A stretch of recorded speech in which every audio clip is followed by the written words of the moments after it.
Аузубиллахиминашшайтуанирраджим. Бисмиллахиррахманиррахим. Урматтуу момун мусулмандар, орозоңуздар кабыл болсун. Ооз ачуунун фазилеттери жөнүндө бүгүн мен сиздер менен сүйлөшкүм келип атат. Ооз ачуу багы мусулмандар үчүн сүйүнүч, бакыт болуп эсептелинет. Пайгамбар саллаллаху алейхи ва саллям айткан: "Лиссияну фурхатани яфрахума". Орозолуу адамга эки чоң сүйүнүч бар деген. Иза ифтару фариха. Бири ооз ачып тамактанган убактысында деген. Экинчиси болсо ва иза лакия роббаху фариха бисаумихи.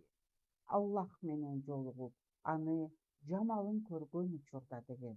Урматтуу момун мусулмандар, ушул кармаган орозоңуздар кабыл болсун. Алган сооңуздар кабыл болуп, Аллахтын жамалын көргөнгө Аллахым үчтөкү насип этсин. Саламу алейкум ва рахматуллахи ва баракатух.